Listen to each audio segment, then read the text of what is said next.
Within hours of two gondola cars crashing to the ground, top officials at Vail Ski Resort were pretty sure they knew what happened. Why it happened and whether anyone was to blame for what happened, those are different questions. That's right. Investigative reporter Kevin Vaughn and photojournalist Tom Cole are reporting all week on the tragedy that took 4 lives on March 26, 1976. We'll be talking with Kevin shortly, but here's a look at the investigation. Less than 12 hours after two gondola cars plummeted into the mountainside at Vail, reporters who gathered at an evening news conference got a lesson. The upper cable, which carries the cars, A lesson in gondola operations is called the track cable. And in cable design. And that is a fixed cable, does not move, is very thick and strong. That track cable was more than 1.5 inches thick, made up of a series of individual wires braided together. And Bob Parker, Vail's vice president of corporate relations, said it appeared strands of wire broke, unraveled, and tangled in the wheels of passing gondola cars. That is strictly speculation and cannot be confirmed until the Forest Service and state investigation is completed.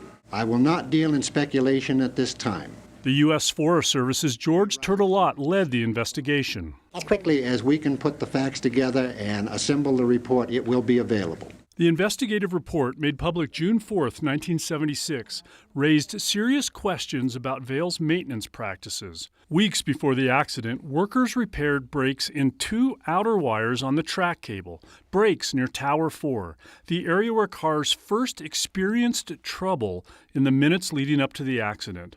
But those fixes were not documented as they should have been. In fact, reports about that work were not written until after the accident.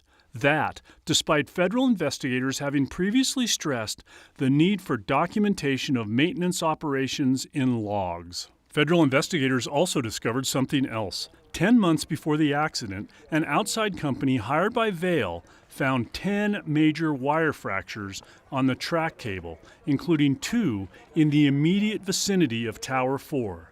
But no one in the Forest Service found out about that until after the gondolas fell. Vail Resorts declined our multiple requests to make someone available to answer questions on camera about this accident. Instead, a Vail spokeswoman issued a statement. She called the accident a solemn moment in Vail Mountain's history and said the changes to state law have had a lasting impact on the safe operation of tramways. We have the full statement at 9news.com.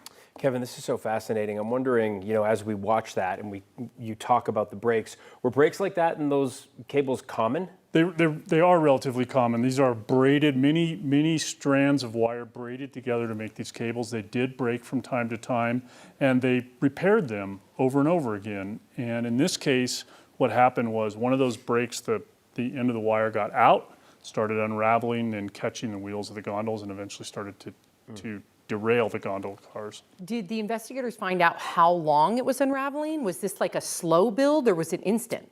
It wasn't instant, but it was probably pretty quick. Somebody rode that gondola up at 7:30 that morning, no problems. It opened to skiers at 8.